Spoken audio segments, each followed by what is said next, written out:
Hello and welcome to tonight's League All About It show, brought to you by the Cleaning Doctor, External Cleaning Services in Loud and Monaghan. Wow, absolutely hectic day, hectic night of action after a hot day in the sun. You had to feel for the club footballers, but this is what the split season is all about. Pure club focus, pure action, pure excitement and drama, because there's a lot riding in all the games. I'm going to get through all of that on the show. I picked my team of the leagues. If you haven't heard them, a lot of those players, Sean, I will be picking a 3B team very shortly. That will be out early next week because, oh my God, massive result in that division tonight. I'm going to go through all the permutations at the end because there is plenty with the 3 points in Stowe. I'm going to give you all the results. I'm going to go through every game then with the scores that I have, and then we're going to pick a performance of the night and how it lays, what way the season lays after that, because it was hard to keep up at times with the excitement and with the role reversals of a lot of games. It was just made for a great drama. A lot of teams learned a lot of lessons that they took with them. The Mocktas, they were beaten by the Brides in the opening round. They beat them tonight. Mocktas 17 points, Brides 8 points. In the other Division 1 fixtures, the top 6, RD 113, Nave Martin 110. I'll tell you got the goals now in 1 second. The Blues 117, Mattock Rangers 7 points in Newfoundland. Well, that game was a draw the first time. So the Blues learned an awful lot from that game and took it in with vengeance. We'll talk about more about that. The Sean O'Mahony's won. I just can't get the full clarified full-time score. I have the results. I have the goal scores for the O'Mahony's and some feckin' scores also. The Pats, they got a win, 116 to 111. Cooley, Colin Nally announced that last night on Twitter and on Instagram. He's in with Cooley for the rest of the season. They won tonight 2-8 to 8 points. The Kevins and the Gales in Division 2, top of the table clash. The Gales just need more or less 2 wins to win it. Would have went a long way tonight now to beat the second place Kevins, but it's the Kevins at home. They scored 4-13 and the Gales got 2-12. The Rattleys beat Hunterstown also as well. I'll check the full-time score in a second, but I think the Rattleys got 3 goals. The Dublin Ireland's got 3 goals as well, 3-10 to 1-18, but Roach advanced. What a tally. I think Roach got the highest tally of scores tonight. 1-18 away from home. That's a big score. Kilkerley beat the Plunkets, waiting on the full score on that as well. I think something like 15-5 or 13-5, something like that. The Joes and Clans game is called off due to bereavement in the Joes club. And then the O'Connells beat the Finbars 2-8 to 1-9. Bit of controversy in that game. I'll be speaking about that very shortly as well. Also, the game on Thursday night in Division 3A, the Piercy Blackrock, they beat the Westerns 3-12 to 5 points. Glen Emmets, they beat Glanlear 2-10 to 110. I'm waiting on the goal scores actually in those 2 games. Bit of a big comeback for the Glen Emmets. The Glide beat the Malachies 112 to 7 points there. Big goal score for the Glide in the second half. The Tones and Staban and Parnells. The Tones won 2-4 to 8 points. They won by 2 points. Right, why is that significant? I'm going to tell you very shortly. The Seans won 10, Annaman and 2-9, and Annaman with another win. The Mitchells 2-14, Dowdall's Hill 1-12. Which win there for the Mitchells, and the Knicks got a walkover against Cuchulainn Gales also. So that's all the results for tonight. That's all the results that come in tonight. Where do we start? We have to start with that game in the Tones. Coming into that game, we look back at Friday the 20th of May, where Stabannon edged that game at home. They won 10 points to 1-5. I think it was a home game. Yeah, I think it was a home game for Stabannon. So they won by 2 points. Stabannon are 3 points ahead of the Tones in the table before the split and now since the split. The Tones won tonight, so they go level on 24 points apiece. But the Tones having won by 2, they're both equal now. So they're both equal in terms of head-to-head. So it goes to score difference down to the final day. There'll be a wee bit of weight on that. Sabanan have the higher score advantage. I think they're 10 points ahead of Sabanan. So, but who's to say? I'll talk about who's playing who shortly. But a massive win for the Tones. Sabanan didn't start right. They think they were 7-3, 7-3, 1-4 to 3 down in the first half. Ryan Halfpenny sent off. But they slowly but surely ground themselves back into the game. Harry Butley got a couple of scores. Like an amazing achievement to get back and no one to get back into the game to get lose by 2 points. Robert Callan got a couple of key second half scores. Derek Crilly as well. Sean Reynolds got a point in the first half. But the Tones still waiting on the Tones goal scorers. It'd be great if someone could send them in and fill me in because they deserve to be spoken about because they are on some run of form. That's been a great season they've had to a 4 to 1 stage. 4 to get right back up there. So sorry, the results are all still coming in. I'll continue to keep going. I will talk about Annaminnan and the Shawns. Well, Annaminnan, I'll be picking a 3B team, and there's a man after getting 2 goals from Annaminnan again. He's probably the top scorer when I go through all the results. James O'Connor, another 2 goals tonight. The Shawns and the big, massive bear in the square, Peter Osborne. He got 1-1. Chris Cudden and Paddy Fannin. Patch Fannin got the goals for the Tones in that big win in that victory. Thanks for sending that in. It's great. It's great. I love when I get correspondence and people sending stuff in. It's really great. I really appreciate all that. The Mitchells got a win over the Dowdlers. They're still putting pressure on that playoff spot. Gaz Kane and Andrew Bingham put the goals. Jack McGalley got a second half goal for Dowdles Hill there. And the Knicks got a walk over Cuchulainn Gale, so that pushes them. I'll talk about the tables at the end. We'll go back to Division 3A, that game, the first game of the weekend. Sean Geaney, Tommy Muckian and Robert Murphy got 3 goals in the Naps in their win over the Westerns. 3-12 to 5 points that was. Glen Emma's 2-10, Lear 1-10. Send me in the goal scores if you have them. But that's a good win. It's a really good second half from Lanlear, but a good win for the Glen Emmets. They led 8-3 at half time, so a 5-point deficit to roared back into it, Dunleer. And then a couple of second half goals probably just pushed it a little bit beyond Dunleer, but a good win for Glen Emmets at home. They continue to rise. Glyde probably made hard work of it. They relied on Niall Sharkey coming off the bench and getting a goal in the point to win 112 to 7. To Shane Rogers, he was mentioned for the Division 1 team of the week from the Geraldines, but he got 3 points tonight for the Malachis. Another 3 points in Padraig Moley, but Niall Sharkey got a goal and a point, and a couple of other scores. I don't have them here. But that was like hectic stuff. Like, I think the split season, the fact that there's just pure county football now in the really good sunshine, really good weather. Probably the only downside is you can't enjoy a barbecue during the day or go out and like enjoy the sun. You have to hide in the shade like a lizard, or just to get out of it and drinking water just to get yourself ready for the game in the evening. But so it shows a lot of dedication. But that's the time of year you want to be playing football, and not only that, you're playing football in good weather. You know when you're playing football. The fixture makers have got it fairly well bang on. There's games Saturday night. There'll be games Tuesday night, and people can plan around the holidays then as well, even coming to championship as well. But to have that in league and championship is massive for growing the game and keeping lads interested and improving football, improving the standard of football as well. Something I was going to say there, in terms of the heat, it was just really, really warm evening there tonight, and to keep that going, that kind of level of history, nice, it was brilliant, absolutely brilliant going.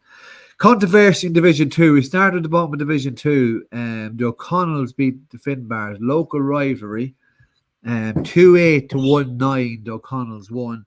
Jack Burtley got a great goal in the first half, set up by Conor Osborne. Those two, Connor should have been mentioned in the Division 2 team of the year so far, the phase 1. Jack Burtley was definitely a notable mention. He got a goal, but Robert Quigley got a first goal, and seemingly then controversial second goal. High ball into the square. Andrew McCann, the goalie, first in Finbars, caught the ball on the line, went back, but it kept his arms outstretched, so the ball didn't go over the line. Seemingly the referee thought it was over the line. Maybe he consulted with the umpires, I don't know. But in a heated argument, in a heated derby like that, with kind of with the split in Division 2 and Division 1 down the bottom, it's a lot of pressure. It's like, I know the Division 1, like Division 2 in terms of promotion, yes, there's going to be pressure there, but getting relegated from Division 2, getting relegated from Division 1, all these bottom teams, absolute dogfight. So that makes it really interesting as well. But the O'Connells getting that win over the Finbars could possibly send the Finbars down. Kilkerley, they relieved a bit of pressure from themselves again with another win over the Plunkets, a big win as well. And the Clans and Joes will be playing on Friday night. Yes, I remember what I was going to say in terms of the structure and the fixture makers. Tuesday night we'll have League All About show again. So it's all happening. So there'll be a bit of action then, and there'll be team of the league picked for Division 3B on early next week. Roach 118, Dundalk Young Ireland. There's 2 Burns. They might have been mentioned during the week. Shane got 9 points tonight. Massive scoring, massive tally. Like, Sean Daw got the goal on the point for Roach. And the 3 goal scorers for the Islanders was Keane O'Donoghue, Oisin, McCabe, was it? And Dermot Moan. Dermot Moan got 1-4. And then the O'Rahleys as well. They know how to score goals. 3 goals tonight. Kyle McElroy, Ben Rogan, and a player who might have been named on Division 2 Team of the Year.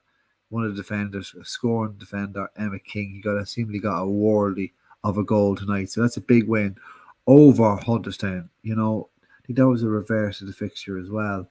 Another reverse fixture. The goals for Hunterstown, 2 goals from Ben and Lennon. 2-1 he finished with Ryan Barnes with 5 points. Let's move on. Let's keep going. The Kevins and the Gales. Like, top 2 playing off with each other now. I think there is still a bit of a points difference between the 2 of them, but the Gales travelling unbeaten all season to go down to Phillipstown. Phillipstown just turned them over. 2 goals. I have the score here. 2 goals from Paul Duff, Lee Crosby, and Carl Martin. They were all mentioned during the week also. Dylan McKeown got 6 points. Gary Shevlin gets a goal for the Gales, and Thomas O'Connell gets another goal this season for the Gales. But it wasn't to be. TJ Doherty got 6 points. Monster of a Sean O'Shea free as well.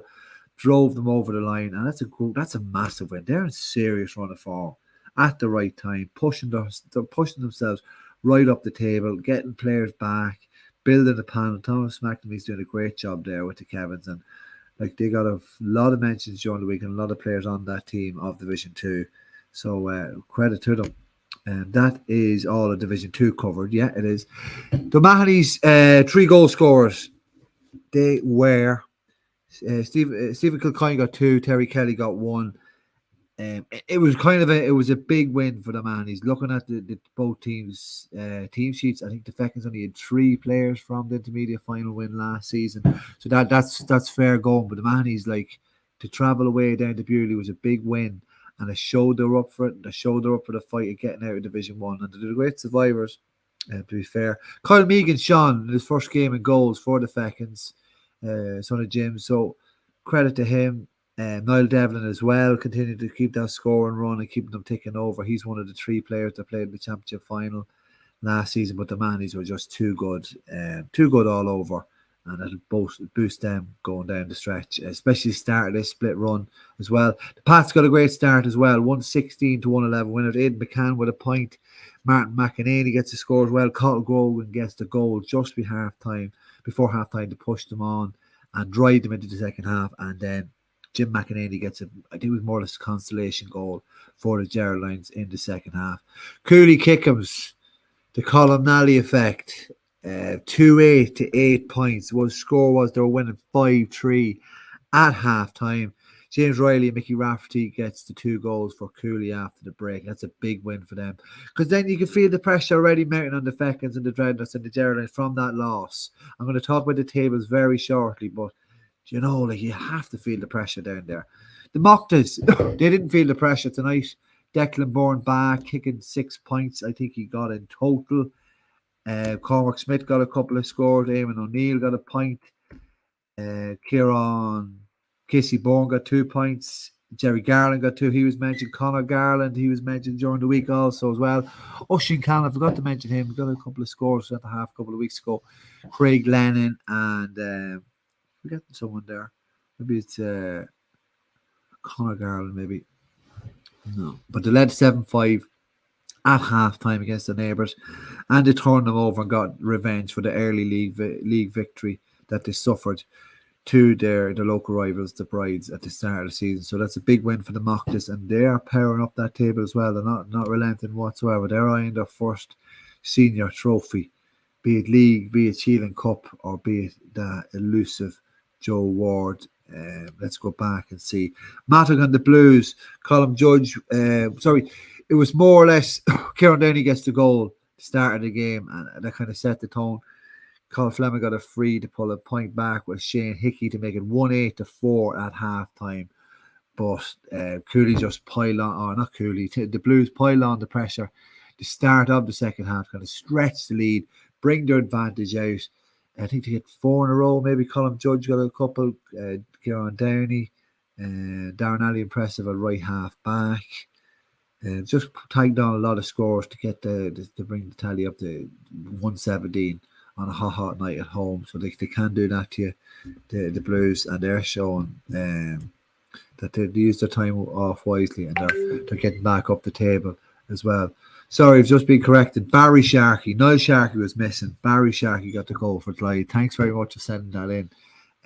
It's nice to be corrected. When if you see all the sheets of paper in front of me and you see all the WhatsApps, it's very easy to get mixed up on players and names, but it was the brother. I wouldn't want to take that away from Barry. RD got a big win as well, 113-110 over Naomh Marin in Monaster Mice. Is that a statement victory ahead of the championship as well? And we'll be doing champ pods short as well. Nip and tuck early on, kind of wheeling, keeping Naomh Marin in touch, but Kieran Kiki Keenan gets the goal to put the 1-7-5 up at half time. Yeah, that's double scores. They push on Kickin's points with the two half-backs, Liam Jackson and Carl Gillespie. Carl Gillespie is very unlucky not to make the Division 1 team of the league. But Tom Gray gets a late penalty to pull the deficit back to 2 points, but it wasn't to be enough as Ardee got a late score, probably from, I think it was Darren Clark. 113-110, they won out. So yes, that is all the results. That's how the games went tonight. But what does that mean on the table? Let's refresh them all here and have a quick look how it's going. I kind of have a rough idea, but I want if I can get the thing refreshed, I can talk you through it. We spoke about it already. That's where I want to begin with 3B. The fact that they were 3 points behind, and now they're level on points in Division 3B. Let's see. No, they should be. Yeah, I think they are level. They're level on points, or maybe not. Yeah, I think they are level. The table I don't think the table is correctly functioning in 3B. Yeah, they're staying for 23 points. The total because obviously it's 24 points. The Staban have a plus 35. They're 107 points difference to 85, so that's 15. That's 22 points between 22 points the score difference that the Tones will have to pull up in their remaining fixture. The Tones play Animan and Rovers, will be no easy case then in Stonetown, as the Bannon have the Knicks at home. So the Knicks are also they have something to fight for as well. They are just staying ahead of the Mitchells. They'll want to get up there and try and get into that. I don't think they can. They can still get into that second playoff spot to get into 3A.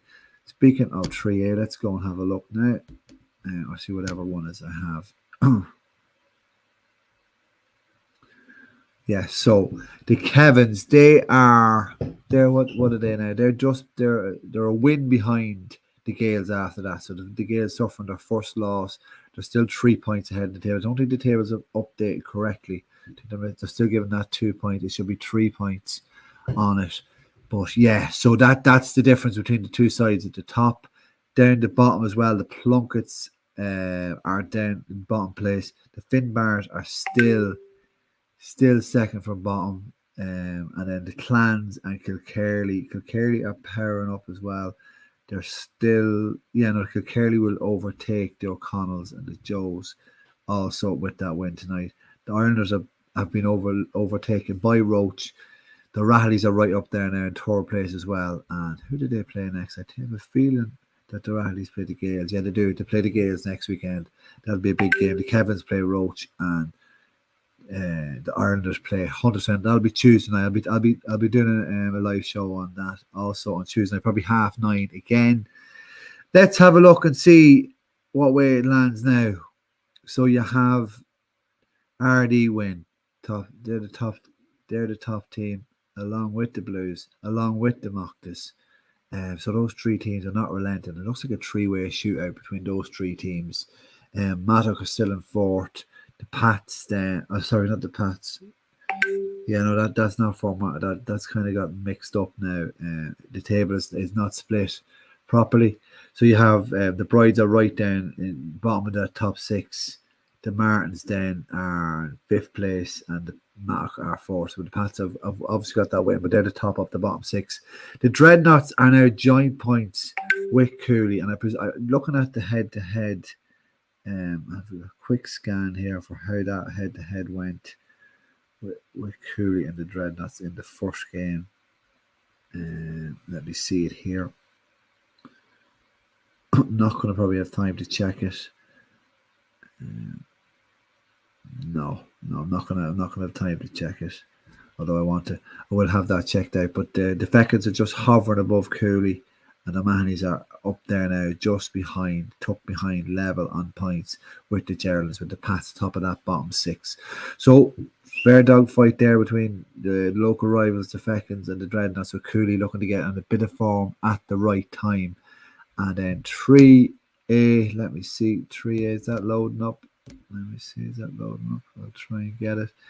Yeah, so the Glen Emmets have pulled more or less away then from Lanlear with that, but the Clyde have overtaken Lanlear as well, and the Piercy continues to be the best of the rest with the Malachys and the Westerns. So the Malachys look to be taking that relegation playoff spot with the second spot team in Division 3B, and the Westerns are rooted at the bottom of the table.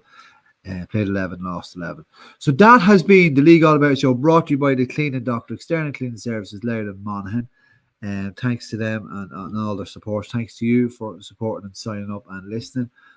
So big win tonight for the Kevins, big win tonight for the Tones. They make it really, really all to play for now going forward. Lanlear as well.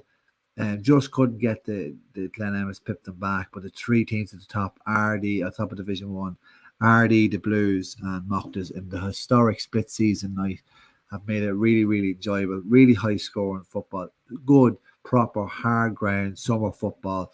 They know when the games are on, and they're going to try and express themselves in that hot heat, and especially when you have people going out and enjoying it also as well. That's what's going to add to it, make this Gaelic football season really, really good. I'll be previewing it all. I'll have a League All About It team of the season, Division 3B early next week, and I'll hold off for a couple more rounds for Division 3A also. But yeah, thanks very much. Like I said, thanks very much to the Cleaning Doctor for the sponsorship of the show. And if anyone else would like to get in touch and sponsor, but even if you could just support the show on patreon.com/Loud and Proud. A lot of new signees this week to hear the Division 1 and Division 2 teams. If you haven't heard it yet, do sign up and listen. But that's it. Thanks very much for listening. I will talk to you on Tuesday night for another League All About It show at 9:30. Good luck. Bye-bye and thanks.